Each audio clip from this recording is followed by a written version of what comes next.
Apa itu dzaraf? Dzaraf adalah keterangan untuk waktu atau tempat. Maka di situ ada dua isim yang akan digabung menjadi satu. Isim yang pertama disebut dengan mudhaf, isim yang kedua disebut dengan mudhaf ilaih.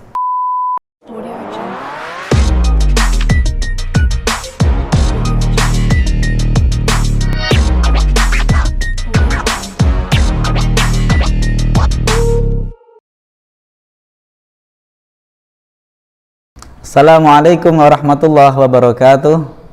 Bismillahirrahmanirrahim. Hamdan wa salaman amma ba'du. Sahabat nahwu rahimakumullah. Alhamdulillah kita ketemu lagi di channel Masjid An-Nur, kajian tentang nahwu dasar menggunakan metode Fuadi.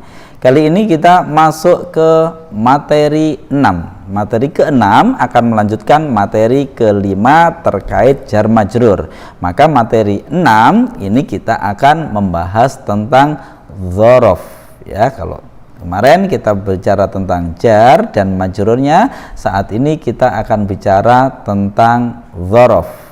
Apa keterkaitan antara materi 5 dan materi 6? Ingat, di materi 5 kita berbicara tentang jar majrur yang seringkali berkedudukan sebagai khobar.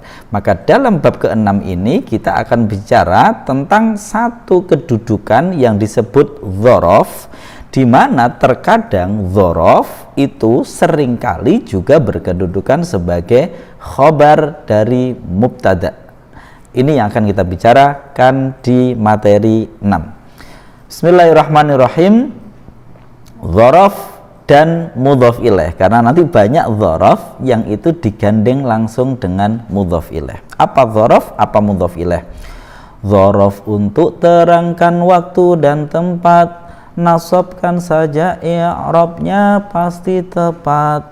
Dua isim digabung satu maknanya, contoh meja kayu atau rumah saya. Isim kedua mudhaf ilaih namanya, untuk hukum i'rabnya jarkanlah saja. Isim kedua mudhaf ilaih namanya, untuk hukum i'rabnya jarkanlah saja. Pertama, kita masuk pada pembahasan dzaraf. Apa itu dzaraf? Dzaraf adalah keterangan untuk waktu atau tempat. Dzaraf adalah satu kalimat yang berposisi untuk menerangkan waktu atau menerangkan tempat. Kalau menerangkan waktu nanti disebut dengan dzaraf zaman. Kalau menerangkan tempat disebut dengan dzaraf makan. Ya, saya ulangi, dzaraf adalah satu kalimat yang digunakan untuk menerangkan waktu yang disebut dzaraf zaman, atau menerangkan tempat yang disebut dengan dzaraf makan. Lalu ketika satu kalimat berkedudukan sebagai dzaraf, ingat, nasabkan saja i'rabnya, ya, nasabkan saja i'rabnya. Maka dzaraf, kedudukan berupa dzaraf itu berarti berakibat i'rabnya harus nasab. Yang kedua, seringkali dzaraf nanti akan digabung dengan yang disebut dengan mudhaf ilaih. Ini kita buat penjelasan yang mudah untuk pemula tentang apa itu idhofah. Ya, ada satu susunan yang disebut dengan susunan idhofah, terdiri dari mudhaf dan mudhaf ilaih. Maka di situ ada dua isim yang akan digabung menjadi satu. Isim yang pertama disebut dengan mudhaf, isim yang kedua disebut dengan mudhaf ilaih. Ya, saya ulangi, isim yang pertama disebut mudhaf, isim yang kedua disebut mudhaf ilaih. Contoh dalam bahasa Indonesia misalkan meja kayu. Meja kayu berarti maksudnya adalah meja yang terbuat dari kayu. Ketika meja kayu yang dikehendaki bukan dua-duanya, tapi yang dikehendaki satu makna, yaitu meja yang terbuat dari kayu. Ini yang kita maksud dalam nazam dua isim digabung tapi yang dikehendaki maknanya satu. Contohnya meja kayu atau rumah saya. Rumah saya bukan rumah dan saya, tapi rumah milik saya. Maka kata yang kedua itu disebut dengan mudhof ilaih. Yang pertama disebut dengan mudhof, ya. Lah, kita fokus kepada kata yang kedua. Kata yang kedua, isim kedua disebut mudhof ilaih. Nah, mudhof ilaih itu hukum i'rabnya harus jar. Kita ulangi lagi, akan kita temukan simbol dzaraf. Dalam bahasa Arab disebut dzarfun, adalah keterangan waktu dan tempat. Hukumnya i'rabnya harus nasab. Kemudian yang kedua ada simbol mim dot titik hamzah, adalah kepanjangan dari mudhof ilaih. Mudhof ilaih adalah kata atau kalimat isim kedua yang disandari. Hukum i'rabnya harus jar. Nah, ini kita ambil contoh terlebih dahulu sebelum kita bahas lebih lanjut. Contoh, Muhammadun amamal masjidi. Muhammadun, bahwa Muhammad adalah amamal masjidi, di depan masjid. Ya, saya ulangi, Muhammadun, bahwa Muhammad adalah amamal masjidi, di depan masjid. Perhatikan, amama yang maknanya di depan, ini berarti satu isim yang menunjukkan terkait keterangan tempat, berarti disebut dzaraf, ya, dzaraf zaman, dzaraf makan. Al masjidi ini disebut dengan mudhof ilaih, yaitu dia digabung dengan amama. Amama disandarkan kepada lafadz al masjidi, di depan masjid, ya. Kata al masjidi disebut dengan mudhof ilaih. Dzaraf i'rabnya harus nasab, mudhof ilaih i'rabnya harus jar. Ya, ini contohnya. Kita ambil keterangannya, kita kembali ke atas. Dzaraf secara makna mengandung arti fi, yaitu di. Sehingga nanti susunan dzaraf itu sendiri itu posisinya sama dengan posisi jar majrur. Jadi saya ulangi, dzaraf itu posisinya sama seperti jar majrur, disebut dengan syibhul jumlah. Oleh karena itu dzaraf juga disebut dengan syibhul jumlah atau susunan yang menyerupai jumlah. Ini adalah saya pikir ini adalah penjelasan yang semoga mudah diterima untuk menyatakan bahwasanya dzaraf itu sama posisinya dengan jar majrur, yaitu disebut dengan syibhul jumlah. Bukan dzaraf dan mudhof ilaihnya, bukan. Dzaraf saja itu posisinya sudah sama dengan jar majrur atau disebut dengan syibhul jumlah. Kita tidak akan menjelaskan lebih lanjut terkait adanya ta'alluq dan lain sebagainya. Kita buat di sini penjelasan yang semoga mudah untuk diterima, bahwasanya dzaraf sendiri, ya, tidak dengan mudhof ilaihnya, ya. Dzaraf saja itu sudah disebut dengan syibhul jumlah.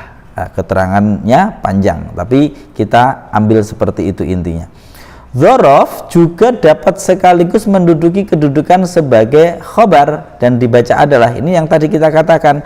Dzaraf ini adalah disebut syibhul jumlah, sehingga dia bisa menduduki kedudukan sebagai khobar sebagaimana pada bab 5 terkait jar majrur, ya. Sehingga di sini kita akan analisa beberapa kalimat. Muhammadun amamal masjidi. Muhammadun, bahwa Muhammad adalah amamal masjidi, di depan masjid. Muhammadun berarti adalah kalimat isim, tandanya tanwin isimnya, hukumnya mu'rab, kategorinya isim mufrad karena maknanya satu. Kedudukannya sebagai mubtada, mubtada harus rofa, tanda rofa untuk isim mufrad menggunakan dhammah. Amamal masjidi, ya, amamal masjidi. Amama adalah keterangan tempat, ya. Kita ingat di depan berarti keterangan tempat, berarti dia kalimat isim, hukumnya mu'rab, kategorinya isim mufrad. Pokoknya sesuatu yang tidak memiliki makna ganda, tidak memiliki makna jamak, masukkan pada kategori isim mufrad. Lalu kedudukannya sebagai apa? Dia keterangan tentang tempat, berarti dzaraf. Dzaraf i'rabnya harus nasab, tanda nasabnya untuk isim mufrad fathah, makanya dibaca amama. ya, dibaca amama karena sebagai dzaraf yang harus nasab, tanda nasabnya menggunakan fathah karena dia masuk kategori isim mufrad. Al-masjidi ya adalah kalimat isim, dia hukumnya mu'rab, kategorinya isim mufrad, kedudukannya sebagai mudhof ilaih. Ini ya, mudhof ilaih. Mudhof ilaih itu i'rabnya harus jar, tanda jar untuk isim mufrad kasrah, makanya dibaca amamal masjidi. Amama ini nasab, tandanya menggunakan fathah, al masjidi jar, tandanya menggunakan kasrah. Ya. Lalu ingat, dzaraf di sini juga berkedudukan sebagai khobar. Maka ingat di sini ada dzaraf, dzaraf di sini berkedudukan sebagai khobar. Khobar itu harus rofa, tapi karena yang berkedudukan sebagai khobar di sini bukan satu kata, tapi satu susunan yang disebut syibhul jumlah, yaitu berupa dzaraf, maka berarti rofaknya hanya dalam mahal. Selanjutnya al-adabu fauqal ilmi. Al-adabu bahwa adab atau tata krama atau akhlak adalah fauqal ilmi, di atas ilmu. Al-adabu bahwa adab adalah fauqal ilmi, di atas ilmu. Al-adabu kalimat isim, hukumnya mu'rab, kategori isim mufrad. Kedudukannya sebagai mubtada, mubtada harus rofa, rofaknya isim mufrad menggunakan dhammah. Fauqa maknanya di atas, berarti menunjukkan tempat, keterangan tempat disebut dzaraf, namanya dzaraf makan. Berarti fauqa ini adalah kalimat isim, hukumnya mu'rab, kategorinya isim mufrad karena tidak bermakna ganda, tidak juga bermakna banyak. Lalu kedudukannya apa? Kedudukannya sebagai dzaraf, yaitu keterangan tentang tempat dalam hal ini, ya, di atas. Dzaraf i'rabnya harus nasab, tanda nasab untuk isim mufrad menggunakan fathah. Al-ilmi ya, ilmi di sini adalah kalimat isim, tentu tandanya al, hukumnya mu'rab, kategorinya isim mufrad karena dia bukan ganda, bukan jamak. Ingat kedudukannya sebagai mudhof ilaih, karena dia disandari oleh lafadz fauqa, fauqal ilmi. Berarti al-ilmi sebagai mudhof ilaih. Mudhof ilaih i'rabnya harus jar. Tanda jar untuk isim mufrad menggunakan kasrah, maka dibaca fauqal ilmi pakai kasrah. Sahabat nahwu sekalian rahimakumullah, kita akan lanjutkan pada beberapa contoh setelahnya. Untuk analisa silahkan dilanjutkan dengan cara yang sama. Saya akan baca maknanya saja. At-tilmidzu bahwa murid itu adalah wara al-ustadzi, di belakang seorang guru. At-tilmidzu berarti mubtada, wara ini dzaraf, al-ustadzi mudhof ilaih. Wara al-ustadzi ini berarti adalah dzaraf yang berkedudukan atau menempati kedudukan sebagai khobar, berarti susunan tersebut punya mahal rofa karena sebagai khobarnya mubtada. Contoh lain, al-fahmu ba'dal hifzi. Al-fahmu bahwa faham itu adalah ba'dal hifzi, setelah hafal. Al-fahmu berarti sebagai mubtada, ba'da ingat setelah berarti terkait dengan waktu, berarti dzaraf zaman. Lah ba'da diidhofahkan atau sandarkan pada kalimat al-hifzi, maka al-hifzi disebut dengan mudhof ilaih. Dzaraf i'rabnya harus nasab, tanda nasabnya di sini fathah. Al-hifzi mudhof ilaih yang harus jar, tanda jarnya menggunakan kasrah. Ini adalah contoh-contoh. Ada beberapa catatan terkait dengan idhofah. Yang pertama, jika suatu isim disandarkan pada isim berikutnya dan membentuk satu makna, maka susunan tersebut disebut susunan idhofah. Contohnya tadi, ya, contohnya meja, kayu, rumah, saya, dan seterusnya. Yang model-model seperti itu disebut dengan susunan idhofah. Satu kata disandarkan kepada kata berikutnya. Nah, kemudian yang kedua, isim pertama itu disebut mudhof. Berarti pada contoh misalkan tadi meja kayu, ya berarti mejanya itu adalah mudhof, kayunya nanti disebut mudhof ilaih. Isim pertama yang disebut mudhof itu i'rabnya sesuai dengan kedudukannya. Jadi mudhof itu hanya kayak status lain saja, tapi mudhof tentu nanti memiliki kedudukan lain, ya, mulai kedudukan. Misalkan dia bisa saja jadi fa'il, bisa saja menjadi maf'ul, bisa saja menjadi mubtada dan lain sebagainya. Isim yang kedua disebut mudhof ilaih, ya. Contohnya maksudnya contohnya ini tadi, ya. Jadi isim yang pertama disebut mudhof, i'rabnya sesuai dengan kedudukannya. Contohnya ini tadi, ya.